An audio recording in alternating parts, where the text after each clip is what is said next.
اللہم صلی علی محمد وآل محمد وعجل فرجہ۔ اعوذ باللہ من الشیطان اللعین الرجیم،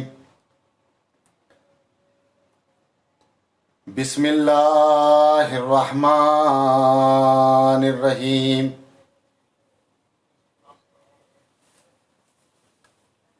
الحمد للہ الذی ہدانا لہذا وما کننا لنہتدی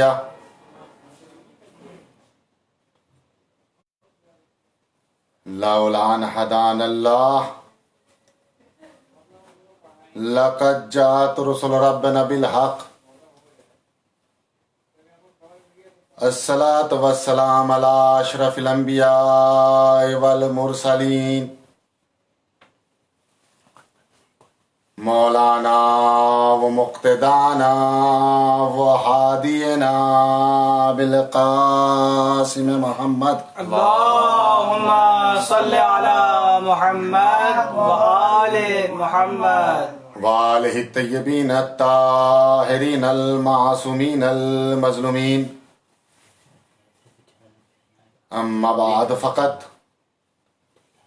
قال اللہ تعالی و تبارک فی کتابہ المجید وہو اصدق الصادقین وقولہ الحق ثم الحق۔ بسم اللہ الرحمن الرحیم۔ وَجَعَلْنَاهُمْ أَئِمَّةً يَهْدُونَ بِأَمْرِنَا وَأَوْحَيْنَا عَلَيْهِمْ فَعْلَ الْخَيْرَاتِ وَإِقَامَ الصَّلَاةِ وَإِيتَاءَ الزَّكَاةِ وَكَانُوا لَنَا عَابِدِينَ۔ صلوات پڑھے محمد۔ اللہم صلی علی محمد وآل محمد۔ آپ حضرات کی مقدس بارگاہ میں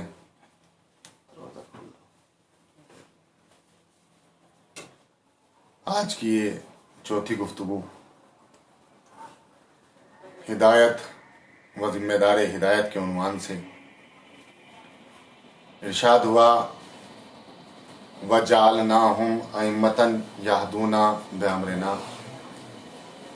وہ لوگ جنہیں ہم نے منتخب کیا اور جن کے سروں پر تاج امامت کو رکھا، یہدونا بامرنا، وہ ہمارے امر سے ہدایت کرتے ہیں اور صبح قیامت تک ہدایت کرتے رہیں گے۔ اوحینا علیہم فعل الخیرات، ہم ہر لمحہ ہر وقت ان سے اتصال میں رہتے ہیں۔ ہمارا اور ان کا وحی کا رابطہ ہے کہ وہ جب بھی کرے عمل خیر کرے۔ وَإِقَامَ الصَّلَاةِ وَإِيتَاءَ الزَّكَاةِ، اور یہی تو وہ لوگ ہیں جو نماز کو زندگی دیتے ہیں اور زکوٰۃ کو حیات بخشتے ہیں۔ وَكَانُوا لَنَا عَابِدِينَ، اور ان کی پہچان یہ ہے کہ انہوں نے اپنے گزرے ہوئے زمانے میں کبھی غیر خدا کے سامنے اپنی پیشانی کو نہیں جھکایا۔ انہوں نے جب بھی عبادت کی، ہماری عبادت کی، انہوں نے اپنی پیشانی کو شرمندہ سجدہ کیا ہی نہیں، مگر یہ کہ ہماری بارگاہ میں۔ عنوان گفتگو ہدایت و ذمہ دار ہدایت کے حوالے سے ہے۔ اللہ نے اس سلسلہ ہدایت کو آگے بڑھانے کے لیے ابتدا ہی ہادی سے کی۔ کائنات میں جو سب سے پہلا فرد اس دنیا میں آیا اسے ہادی بنا کر بھیجا. آپ تاریخ اٹھائیے تو ملے گا کہ جو سب سے پہلا انسان تھا آدم کی شکل میں، تو اللہ نے ایک نبی کو بھیجا تاکہ کوئی بھی یہ نہ کہہ سکے کہ ایک زمانے میں یا ایک لمحے میں ایک وقت ایسا تھا کہ جب کوئی ہادی نہیں تھا. تو اس کا مطلب یہ ہے کہ ہر لمحہ، ہر وقت، ہر زمانہ، ہر سانحہ میں کسی نہ کسی ہادی کا ہونا ضروری ہے. اب وہ الگ بات ہے کہ ہدایت کرنے والا کبھی ظاہر بظاہر ہوتا ہے اور کبھی پردے کے اندر ہوتا ہے، لیکن ہادی کا ہونا ضروری ہے. تب سوال یہ پیدا ہوتا ہے کہ جب اللہ نے ذمہ دار ہدایت کی ذمہ داری لی ہے اور لوگوں کے مکارم اخلاق کی دعوت دینے کے لیے نبیوں کو بھیجا، اماموں کو بھیجا، اور سب سے پہلی جو ابتدا کی وہ آدم کی شکل میں کی، تو کیا سب سے پہلا ہادی آدم ہی تھا یا اس سے پہلے بھی کوئی تھا؟ توجہ کیجئے گا. کیا سب سے پہلے آدم تھے؟ کہا نہیں. آواز رسول آئی، اول ما خلق اللہ نوری، سب سے پہلے اللہ نے میرے نور کو خلق کیا. تو سب سے پہلے نبی کا نور خلق ہوا. تو کیا تنہا خلق ہوا؟ کیسے خلق ہوا؟ کہ یہ نور اتنا باعظمت تھا کہ مقدس صلبوں سے ہوتا ہوا جناب عبد المطلب کے صلب تک پہنچا. پھر کیا ہوا؟ وَقَسَّمُوا بِذَلِكَ النُّورَ بِنِصْفَيْهِ، اللہ نے اس نور کو 2 حصوں میں تقسیم کر دیا. اور جب 2 حصوں میں تقسیم کیا، کیوں تقسیم کیا؟ کہ ایک کو علی بنایا، ایک کو محمد بنایا. بھئی وجہ کیا تھی؟ بھیجا کہاں رسول کو؟ کہ بھیجا عرب میں. کون سا عرب؟ وہ عرب کہ جہاں کی جہالت مشہور تھی، جہاں پر لڑکیوں کو زندہ درگور کر دیا کرتے تھے، کہیں پر نقوت کے چراغ روشن تھے، کہیں پر تکبر کے چراغ روشن تھے، کہیں پر کفر و نفاق کے چراغ روشن تھے. تو ایسے ماحول میں اللہ نے اپنے نبی کو بھیجا. اور نبی بھی کون سا نبی؟ وہ نبی جسے کبھی طٰہٰ کہا، کبھی یاسین کہا، کبھی مزمل کہا، کبھی مدثر کہا. اور اتنا چہیتا نبی کہ اگر راتوں میں جاگ جائے تو قرآن میں آیت آ جائے، یا ایھا المزمل قم اللیل الا قلیلا، اے میرے حبیب جاگو مگر کم جاگا کرو. اتنا بڑا محبوب نبی، محبت کا دعویٰ کہ میرا سب سے محبوب ترین نبی محمد. اور جب بھیجنے کی باری آئی تو بھیجا ویسے ماحول میں کہ جہاں پر غرور بھی موجود ہے، تکبر بھی ہے، لڑکیوں کو زندہ درگور بھی کیا جا رہا ہے. پالنے والے عجیب اتفاق ہے. یہ تو محبت کا تقاضا نہ ہوا. ایک طرف دعوی محبت، دوسری طرف جاہلوں کے درمیان میں بھیج بھی دیا.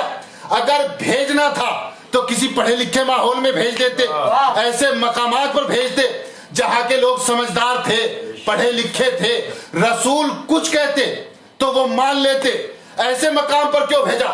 کہ بھیج کر یہی تو بتانا چاہتا ہوں تاکہ لوگوں کو پتا چل جائے جو اب تک آئے تھے وہ اور تھے، جو اب آیا ہے اس کی الگ منزلت ہے. کا مطلب کیا ہے؟ کا مطلب یہ ہے پڑھے لکھے لوگوں میں اپنی بات کا منوا لینا بڑا آسان ہوتا ہے، لیکن جاہلوں کے ہاتھ سے پتھر کا گروا دینا بڑا مشکل کام ہے. کا مطلب کیا ہے؟ کہ ہم نے رسول کو عرب میں بھیجا، اس عرب میں بھیجا کہ جہاں پر زندہ لڑکیوں کو درگور کیا جا رہا تھا. ہم نے نبی کو بھیجا، نبی کے ساتھ فاطمہ کا نور دیا. اور جب فاطمہ دنیا میں آ گئی، جہاں پر لڑکیوں کو درگور کیا جا رہا تھا وہی رسول نے لڑکی کا احترام کر کے بتایا. یہ کمال نبوت ہے. صلوات پڑھیے محمد آل محمد پر.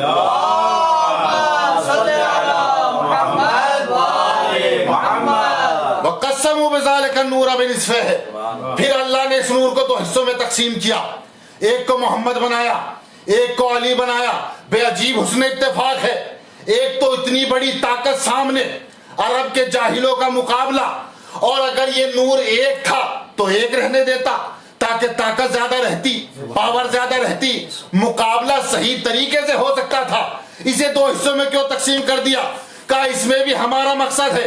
کا مقصد کیا ہے؟ کہ دیکھو جب اندھیرا زیادہ ہو تو ایک روشنی سے کام نہیں چلتا، بلکہ 2 روشنیوں کی ضرورت پڑتی ہے. کا مطلب کیا ہے؟ کہ یہ نور ایک تھا ہم نے 2 حصوں میں تقسیم کیا، ایک کو علی بنایا، ایک کو محمد بنایا۔ 2 میں کیوں تقسیم کیا؟ کہا ایک کو ہم نے مکارم اخلاق کی دعوت دینے کے لیے بھیجا، ایک کو ہم نے اخلاق پر فائز بنایا، دوسرے کو ہم نے صاحب ذوالفقار بنایا۔ بھائی 2 حصوں میں تقسیم کیا، ایک با اخلاق نبی، ایک صاحب ذوالفقار۔ کا وجہ کیا ہے؟ کہ میرا نبی تلوار نہیں اٹھائے گا، میرا نبی تلوار نہیں چلائے گا، میرا نبی جنگ نہیں کرے گا، میرا نبی لوگوں کو اخلاق سکھائے گا۔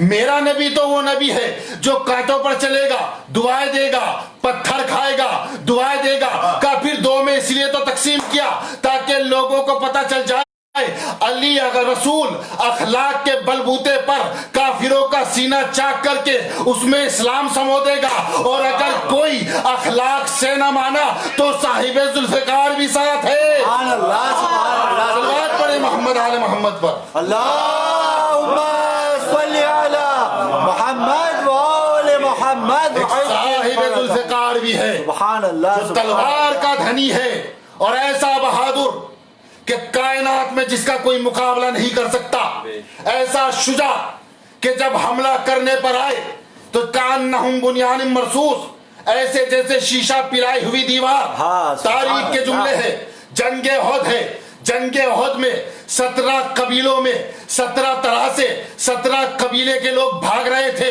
اور عجیب حسن اتفاق ہے، جناب مقداد کہتے ہیں میں کھڑا دیکھ رہا تھا 17 قبیلے بھاگ رہے تھے، لیکن بھاگنے والوں میں ہر آدمی پر ایک ہی لفظ تھا، آج میرے پیچھے علی ہے، آج میرے پیچھے علی ہے، آج میرے پیچھے علی ہے، آج میرے پیچھے علی ہے۔ مقداد کہتے ہیں میں دیکھتا رہا، بھاگنے والے چلا رہے ہیں علی آ رہا ہے، علی آ رہا ہے۔ میں نے کہا بھائی بھاگ کیوں رہے ہو؟ علی تو کھڑے ہوئے ہیں، علی تو خندق کے کنارے ہیں۔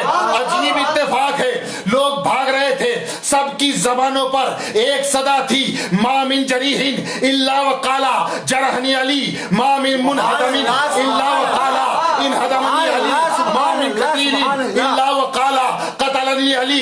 کہ ہمیں کسی نے نہیں مارا مگر علی نے مارا ہے، ہمیں کسی نے زخم نہیں لگایا مگر علی نے لگایا ہے۔ جب میں نے لوگوں کی آواز کو سنا، مقداد کہتے ہیں العلی واقف علی صفیر الخندق، علی خندق کے کنارے کھڑے تھے، میں قریب گیا، ہاتھوں کو جوڑا اور جوڑنے کے بعد کہا مولا لوگ بھاگ رہے ہیں، آپ جاتے کیوں نہیں ہیں؟ انہیں قتل کیوں نہیں کرتے؟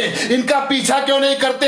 مقداد کہتے ہیں علی مسکرائے اور مسکرا کر کہا مقداد من کریم الاخلاق لا یعاقب من حذر، جو اچھے اخلاق کا مالک ہوتا ہے وہ بھاگنے والوں کا پیچھا نہیں کرتا۔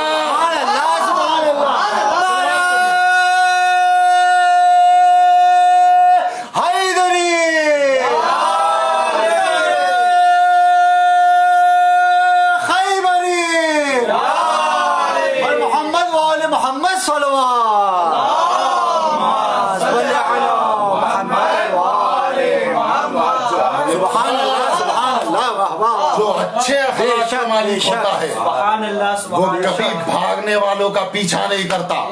مقداد کہتے ہیں کہ میں نے علی کا یہ رنگ بھی دیکھا، اور جب یہ رنگ دیکھا تو میرے دل میں خواہش پیدا ہوئی کہ میں کچھ علی سے سوالات کروں۔ مقداد ہاتھوں کو جوڑ کر قریب آئے اور آنے کے بعد کہا مولا میں آپ سے کچھ پوچھنا چاہتا ہوں۔ کہا پوچھو مقداد، کیا پوچھنا چاہتے ہو؟ کہا مولا میں یہ سننا چاہتا ہوں کہ آپ اپنی فضیلت کچھ اپنی زبان سے بیان کریں، کچھ اپنی زبان سے بیان کریں۔ مولا نے کہا مقداد کیا تم نہیں جانتے کہ ہم کس فضیلت کے مالک ہیں؟ کہا مولا جانتا تو ہوں۔ کہا مقداد کیا تم ہمارے ساتھ نہیں رہے؟ کیا تم نے تمام جنگوں میں نہیں دیکھا؟ کہا مولا دیکھا ہے، میں وہ نہیں جاننا چاہتا جسے سب جانتے ہیں، میں وہ جاننا چاہتا ہوں کہ جو میرے لیے فخر بن جائے کہ میں علی کی یہ فضیلت جانتا ہوں۔ مقداد کہتے جب میں نے یہ کہا اور میرا اصرار بڑھا تو ایک مرتبہ علی نے کہا سنو مقداد اگر سننا چاہتے ہو میں تمہیں وہ باتیں بتاتا ہوں جو اس دنیا میں آنے سے پہلے کی باتیں ہیں۔ مقداد نے کہا مولا اس سے اچھا کیا ہو سکتا ہے، بیان کیجئے۔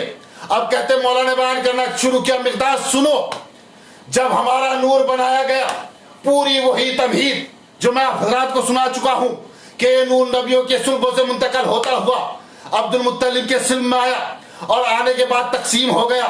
ایک جناب ابو طالب کے صلب میں چلا گیا, ایک جناب عبداللہ کے صلب میں چلا گیا. مقداد سنتے رہے. ایک مرتبہ علی نے کہا سنو گے مقداد, جب ہمارا نور تقسیم ہو گیا ایک جناب عبداللہ کے صلب میں ایک ابو طالب کے صلب میں, کہا پھر کیا ہوا؟ کہا میرے چچا اور میرے بابا روزانہ کعبے کی دیوار کے نیچے بیٹھ جاتے تھے. کہا اچھا پھر کیا ہوا؟ کہا سنو, کعبے کی دیوار کے نیچے بیٹھ کر کننا نتحدثان, وہ دونوں آپس میں گفتگو کیا کرتے تھے؟ کہا دونوں گفتگو کرتے تھے. کہا پھر کیا ہوا؟ کہا کننا نتحدث من ظہور آبائنا, میں اور میرا بھائی نبی ہم اپنے اپنے باپ کے صلب سے آپس میں گفتگو کیا کرتے تھے؟ آپس میں گفتگو کرتے تھے. مقداد نے کہا مولا آپ کیا گفتگو کرتے تھے؟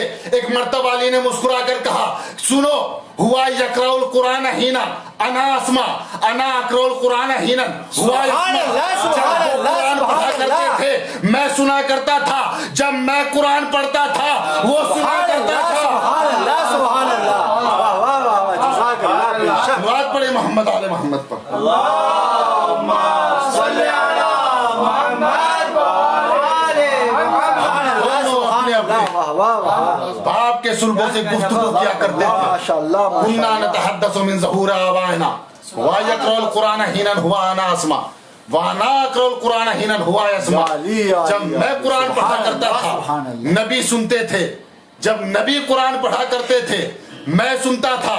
اب سمجھ میں آیا نا کہ رسول کے ہاتھوں پر آ کر علی نے سب سے پہلے یہ سوال کیوں کیا تھا, یا نبی یہ بتائیے قرآن سناؤں, توریت سناؤں, زبور سناؤں یا انجیل سناؤں, تاکہ لوگوں کو پتا چل جائے کہ قرآن ہمارے لیے اجنبا نہیں ہے, ہم اپنے باپ کے صلبے سے بھی قرآن پڑھا کرتے تھے, تاکہ لوگوں کو اندازہ ہو جائے. اسی لیے علی نے جیسے ہی رسول کے ہاتھوں پر آئے قرآن کی تلاوت کی. آپ سنتے رہتے ہیں کہ ایسے قرآن پڑھا جیسے کوئی نہ پڑھ سکا, ایسے قرآن کی تلاوت کی جیسے کوئی نہ کر سکا, ایسی قرآن کی تلاوت کی. اور جب دستے نبی میں وجود علی آ گیا, تاریخ کے جملے ہیں, کیونکہ جب کوئی بچہ پیدا ہوتا ہے تو یہ انسانوں کی فطرت ہے, ننھیان والے اپنی طرف جوڑتے ہیں, ددھیال والے اپنی طرف جوڑتے ہیں. ددھیال والے کہتے ہیں چچا پر گیا ہے, فلاں تایا پر گیا ہے, لیکن جب ننھیال والے آتے ہوتے نہیں ماموں پر گیا ہے, بڑے ماموں پر گیا ہے, چھوٹے ماموں پر گیا ہے. یہ ایک فتنہ و فساد کی بات ہے کہ ہوتی ضرور ہے. اگر نانا کی طرف کی بات بن گئی تو ددھیال والے ناخوش, ددھیال والی بن گئی تو ننھیال والے ناخوش. باتیں ہونا ضرور ہے.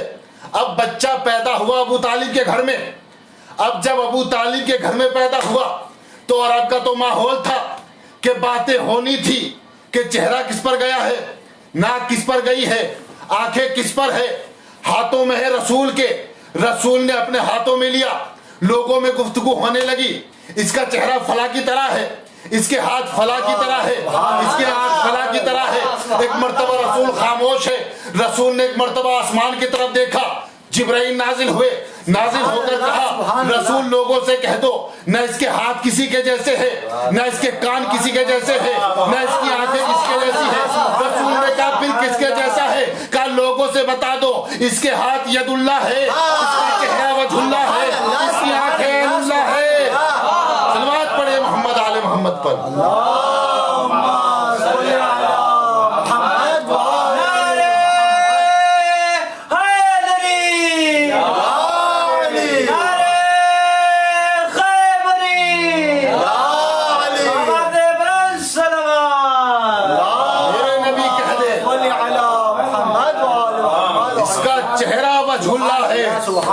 اس کی آنکھ عین اللہ ہے, اس کی لسان اللہ ہے. اب جب یہ پیغام آ گیا لوگوں کو رسول نے بتا دیا, لیکن عجیب اتفاق ہے رسول خاموش کھڑے ہیں جیسے کسی چیز کا انتظار ہو. انتظار کیوں نہ ہو, کیونکہ رسول نے مانگا اپنے لیے تھا, یہ خدا نے لیا تھا. مانگا اپنے لیے تھا. پالنے والے سلطان عطا کر, ایسا سلطان جو میری مدد کر سکے, میرے ساتھ چلے, ہر میدان میں ہر مقام پر میرے ساتھ ہو, ایسا سلطان عطا کر. سلطان آ گیا لیکن ہو گیا خدا کا. اللہ نے کہا اس کا یہ میرے جیسا میں, یہ عین اللہ, یہ جس قلب, یہ قلب اللہ. بھائی تمام چیزیں. اب رسول خاموش ہے, پالنے والے بھیجا میرے لیے, لے تو نے لیا, یہ کیسا انصاف ہے. آواز آئی نہیں, غور سے دیکھو, ابھی کچھ بقا ہے, باقی ہے جو لے سکتے ہو. اب جو رسول نے غور سے دیکھا, دیکھنے کے بعد کہا یا علی لحموں کا لحم.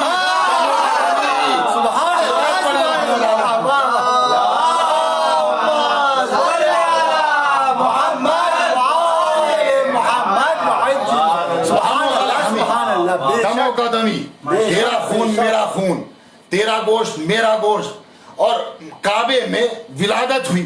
آپ لوگ مسلسل سنتے رہتے ہیں, تاریخ کے جملے ہیں کہ علی 3 دن تک کعبے میں رہے, جبکہ قانون ضیافت یہ ہے کہ جب 3 دن مکمل ہو جاتے ہیں تو مہمان نہیں رہتا. توجہ ہے نا, کیونکہ کسی بھی نبی اور امام کا کام بغیر ہدف کے نہیں ہوتا. 3 دن مسلسل رہے, اور جب 3 دن مکمل ہو گئے, چوتھے دن نبی آئے, علی کو لے کر گئے. یہ وجہ کیا تھی کہ نبی چوتھے دن آئے, تیسرے دن کیوں نہ آئے؟ کہا تاکہ لوگوں کو پتہ چل جائے کہ علی کو اس گھر کا مہمان نہ سمجھنا, علی کو اس گھر کا مہمان نہ سمجھنا, یہ اس گھر کا مالک ہے, مالک اپنے گھر سے, تاکہ ضیافت کے دن ختم ہو جائے. نہیں تو مسلمان کہہ دیتے کیا ہوا, مہمان تو کہیں بھی چلا جاتا ہے, چلا گیا مہمان.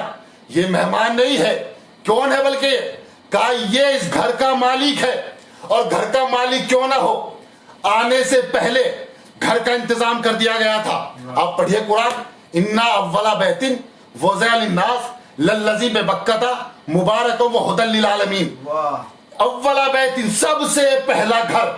اور جو پہلا ہوتا ہے, جسے خدا پہلا کہے, وہ پہلا ہوتا ہے, اس کے بعد بھی کوئی دوسرا نہیں ہوتا. سب سے پہلا گھر للذی ببکۃ, جسے بکہ میں بنایا گیا. توجہ کیجئے گا بھائی, لفظ ہے مکہ, لیکن قرآن نے کہا بکہ. بکہ کے معنی الگ, مکہ کے معنی الگ. بکہ کے معنی ہے وہ مقام جہاں پر گریہ کیا جائے. اس میں ظرف زمان مکان ہے, جہاں پر گریہ کیا جائے, جہاں پر رویا جائے, جہاں پر آنسو بہایا جائے. مکہ, مکہ کے معنی ہے وہ مقام جہاں پر تالیاں بجائی جائے, جہاں پر سیٹیاں بجائی جائے, اسے مکہ کہا جاتا ہے. تو یہ لفظ بکہ استعمال کیا, مکہ استعمال نہیں کیا, کیونکہ آنا تھا علی کو, اور اللہ کو یہ گوارا نہیں تھا کہ وہ لفظ استعمال کرے کہ جس کے معنی خراب ہو. لہذا لفظ کو بدلا, مکہ سے بکہ کر دیا. بکہ کر دیا وہ جگہ جہاں گریہ کیا جائے, جہاں آنسو بہایا جائے. تو یہ کون سی جگہ ہے کہ جہاں پر گریہ ہوا, جہاں پر آنسو بہائے گئے؟ تاریخ نے لکھا کہ جناب آدم جب اس مقام پر پہنچے تو انہوں نے ایک مرتبہ دعا کی, پالنے والے میری خطا کو معاف کر دے. فتاب علیہ, اللہ نے ان کی توبہ قبول کی. جب قبول کی تو لکھا کہ آپ کی توبہ قبول پنجتن پاک کے صدقے میں کی گئی ہے. اب کہتے ہیں آدم کہ جب پنجتن پاک کے نام کی تعلیم مجھے مل گئی تو میں نے نام لینا شروع کیے. انہوں نے کہا محمد, کہا دل کو سکون ہوا. پھر کہا علی, تو دل اور خوش ہوا. پھر کہا فاطمہ, حسن, حسین. ایک مرتبہ آدم کہتے جب میں نے حسین کہا تو میری آنکھوں سے اشک نکلنے لگے, میں رونے لگا. اب کیونکہ اس مقام پر بیٹھ کر آدم نے گریہ کیا تھا, آدم رویا تھا, اللہ نے اس رونے کی جگہ کو بکہ کہا تاکہ لوگوں کو پتہ چل جائے یہ وہ مقام ہے جہاں سب سے پہلے حسین کی مجلس برپا کی گئی. یہ پہلا وہ مقام ہے جہاں پر حسین کی مجلس برپا کی گئی, سب سے پہلا گھر. اچھا, جب پہلا گھر ہے تو پھر یہ اتنے بعد میں کیوں آیا؟ تاریخ میں ملتا ہے کہ یہ کعبہ یاقوت ابیض کا ایک خیمہ تھا جنت میں. جنت میں خیمہ تھا, جنت سے اسے نیچے بھیجا گیا. اس لیے آیت میں یہ نہیں کہا گیا کہ بنایا یبنی, نہیں, کیا کہا انا اولا بیت وضع, قرار دیا گیا. قرار دینے اور بنانے میں فرق ہے. بنانا جس پر اینٹوں پتھر سے بنایا جائے اسے بنانا کہتے ہیں. قرار دینا ایک چیز کو دوسری جگہ سے اٹھا کر رکھ دینا اسے کہتے قرار دینا. یعنی چیز کچھ اور کہیں اور تھی لا کر یہاں رکھ دی گئی. اللہ نے کہا یہ جنت میں گھر تھا, میں نے یہاں بھیج دیا. پالنے والے بھیجا کیوں؟ کیا جنت سے بہتر دنیا ہے؟ بھائی جنت نعمتوں کی جگہ, جنت رفتوں کی جگہ, جنت مبارک جگہ, وہ جگہ جہاں آدمی جانے کی تمنا کرتا ہے. تو یہاں کیوں بھیجا؟ کہا تمہیں نہیں پتا جب کوئی بادشاہ کہیں پر سفر کرتا ہے تو اس کے پہنچنے سے پہلے اس کے خیمے لگ جاتے ہیں. بے شک کوئی بادشاہ کہیں جاتا ہے تو اس کے جانے سے پہلے اس کے خیمے لگ جاتے ہیں. بھیجنا علی کو تھا تو بھیجنے سے پہلے گھر کا انتظام کیا تاکہ لوگوں کو پتا چل جائے کہ میں نے گھر اس کے لیے بنایا, اور 3 دن سے زیادہ رکھ کے بتایا اسے مہمان نہ سمجھنا, یہ اس گھر کا مالک ہے. سلوات پڑھیں محمد علی محمد پر.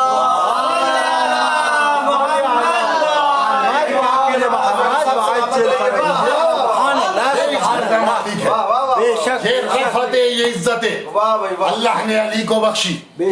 تاریخ نے لکھا کہ اتنی بلندیاں کہ جس کا کوئی مقابلہ نہیں کر سکتا.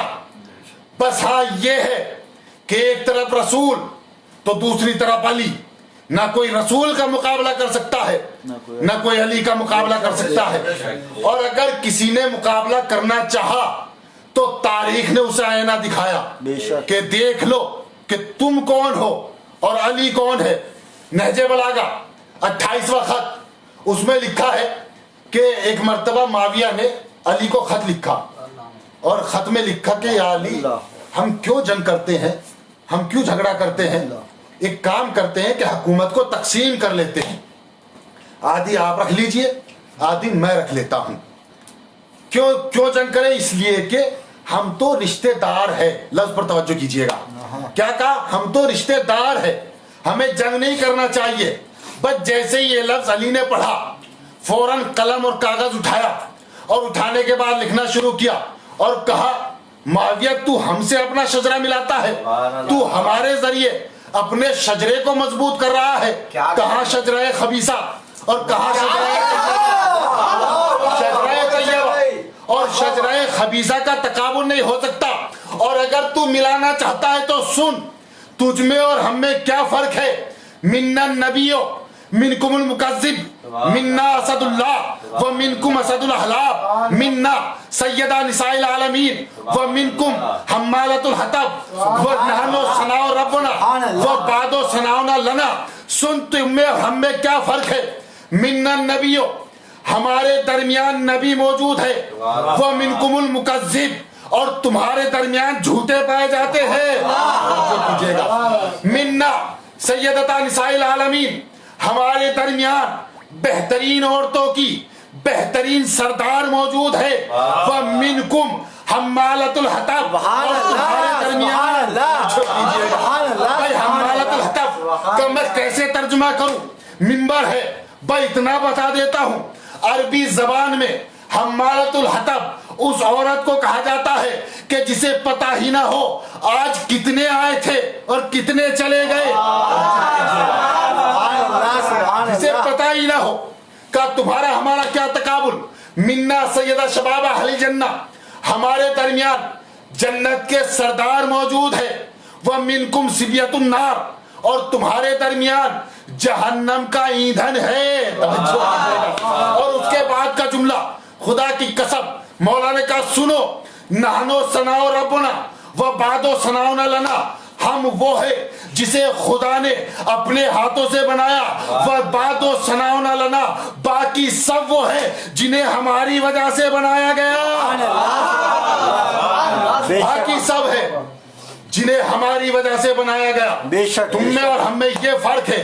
اور یہی جملے ہو بہو یہی کلمات اور یہی الفاظ دربار یزید میں جب یزید نے سید سجاد کو مخاطب کر کے کہا نہ کوئی وحی آئی ہے, نہ کوئی دین اسلام ہے, یہ بنی ہاشم کا ڈھونگ تھا. ایک مرتبہ جب یہ جملے سید سجاد نے سنے, ایک مرتبہ جھکی ہوئی گردن اٹھائی اور اٹھانے کے بعد کہا, یزید تو ہم سے مقابلہ کرتا ہے, تم میں اور ہم میں بڑا فرق ہے. اسی خطبے کو دہرایا اور دہرانے کے ساتھ ایک لفظ کا اضافہ کیا, کہا سن تم میں اور ہم میں کیا فرق ہے, حمزہ ہم میں سے, جگر خارا ہندا تم میں سے. صلوات پڑھے محمد آل محمد. اللہم صلی علی محمد وآل محمد. تم میں بڑا فرق ہے. ہندا حمزہ ہم میں سے, ہندا تم میں سے ہے. کون تم میں سے ہمارا مقابلہ کر سکتا ہے؟ یہ عظمت اہل بیت ہے کہ جس کا کس کی کوئی برابری نہیں کر سکتا. ماشاءاللہ. خدا کی قسم, جس نے بھی برابری کرنا چاہی وہ ذلیل و رسوا ہوا. دنیا نے اسے آئینہ دکھا دیا کہ کوئی اہل بیت کی برابری نہیں کر سکتا, اور یہی وجہ تھی کہ لوگوں کو یہ شرف اور یہ رفعت برداشت نہ ہوئی, جس کی وجہ سے طرح طرح کے ظلم ڈھائے گئے, اور اتنے ظلم ڈھائے گئے کہ حسین کو مدینے میں رہنے نہ دیا گیا. میرا کہہ دینا بھی آسان ہے, آپ لوگوں کے سننا بھی آسان ہے کہ حسین نے مدینہ چھوڑا, لیکن ذرا آپ تصور کریں اور سوچیں کہ جس مدینے میں جانے کے لیے ہر انسان تمنا کرتا ہو, حسین نے اس مدینے کو خیر باد کہا. ہم لوگ سفر کرتے ہیں, جاتے ہیں, لیکن ہمیں امید ہے کہ ایک نہ ایک دن واپس اپنے گھر پلٹ جائیں گے, لیکن حسین یہ سوچ کر چھوڑ رہا ہے کہ مجھے دوبارہ مدینہ آنا نصیب نہ ہوگا, میں دوبارہ مدینہ نہیں آؤں گا. تاریخ کے جملے ہیں کہ جب یہ قافلہ چلا, ایک مرتبہ درمیان سفر میں حسین ٹھہر گئے, اور جب ٹھہرے تو ایک مرتبہ عباس نے پوچھا, آقا رکنے کا سبب کیا ہے؟ کہا عباس ٹھہر جاؤ. پھر اس کے بعد حسین نے جواب سلام دیا, وعلیک السلام ورحمۃ اللہ وبرکاتہ. ایک مرتبہ پھر عباس نے ہاتھوں کو جوڑا اور جوڑ کر کہا, آقا میں نے تو کسی کے سلام کی آواز نہیں سنی, آپ کو کس نے سلام کیا ہے؟ ایک مرتبہ حسین نے رو کر کہا, عباس دارالامارہ کی چھت سے مجھے مسلم نے سلام کیا ہے, مجھے مسلم نے سلام کیا ہے, میں نے مسلم کا جواب دیا ہے. جانتے ہو عزیز کون ہے مسلم؟ مسلم جناب عباس کے سگے بہنوئی تھے, سگے بہنوئی تھے مسلم. ایک مرتبہ جیسے عباس نے سنا, کہا آقا ہوا کیا ہے؟ کہا عباس مسلم کو دارالامارہ کی چھت پر لے جایا جا رہا ہے اور قریب ہے کہ سر کو تن سے جدا کر دیا جائے. ایک مرتبہ تڑپ گئے عباس, کہا مولا کیا مجھے کوفہ جانے کی اجازت ملے گی؟ ایک مرتبہ حسین نے کہا نہیں عباس تمہیں کربلا جانا ہے. ایک مرتبہ عباس نے ہاتھوں کو جوڑ کر کہا, آقا کیا میں دیکھ سکتا ہوں؟ ایک مرتبہ حسین نے اعجاز امامت سے 2 انگلیاں بلند کی, اور ایک مرتبہ عباس نے دیکھنا شروع کیا. کیا دیکھا کہ دارالامارہ کی چھت ہے, مسلم اس پر کھڑے ہیں, مسلم کو چھت سے گرایا جا رہا تھا. عباس تڑپ گئے اور تڑپ کر اپنے ہاتھوں کو حسین کے قدموں پہ رکھا, اور رکھنے کے بعد کہا, آقا مجھے اجازت دیجئے میں کب کوفہ جانا چاہتا ہوں. ایک مرتبہ حسین نے کہا, عباس ارے کیوں کوفہ جانا چاہتے ہو؟ کہا آقا دارالامارہ کی چھت بڑی بلند ہے, ارے میں مسلم کا لاشا اپنی آغوش میں لینا چاہتا ہوں. پر اتنا سننا تھا. غریب نے کہا, عباس ارے ذرا غور سے دیکھو. اب جو غور سے دیکھا, ایک ضعیفہ ہاتھوں کو پھیلا ہے. جزاکم ربکم خیر الجزا. خدا آپ کو کسی غم میں نہ رلائے سوائے غم امام مظلوم. ایک مرتبہ جب یہ شہادت ہو گئی, ایک مرتبہ حسین نے عباس کو قریب بلایا, اور بلانے کے بعد کہا, بھیا عباس تم سے ایک کام ہے. کہا بھیا بتائیے کیا کہنا چاہتے ہو؟ کہا جاؤ اور اپنی بہن رقیہ کو سمجھاؤ اور انہیں مسلم کی شہادت کی خبر دے دینا.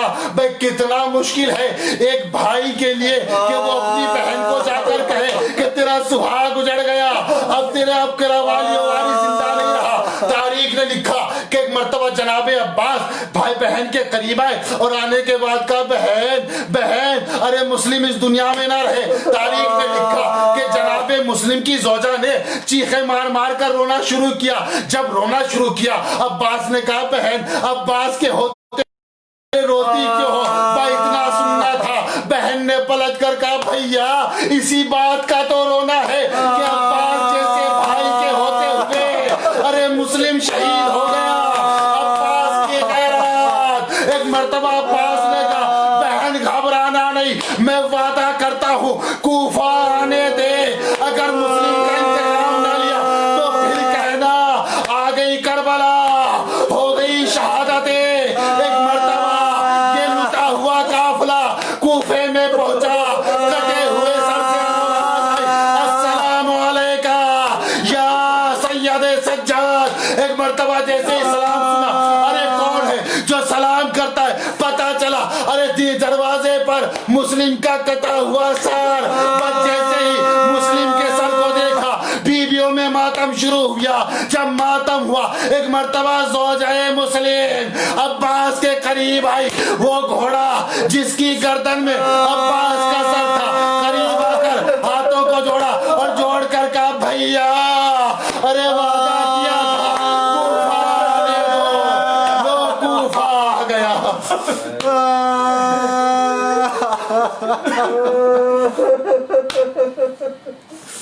الہی تو واسطہ محمد آل محمد کا ہمارے اس مختصر سے عمل کو قبول فرما. الہی تجھے واسطہ محمد آل محمد کا ہم میں جو بیمار ان کے شفاء کامل و عاجل عطا فرما. الہی تجھے واسطہ محمد کا ہم میں جو مقروض ان کے قرض کو ادا فرما. الہی تجھے واسطہ محمد آل محمد کا اب زیادہ امتحان نہ لے, امام کے ظہور میں تعجیل فرما, ہم کو ان کے عوام سار میں شمار فرما. ربنا تقبل منا انک انت السمیع العلیم. ماتم حسین یا حسین.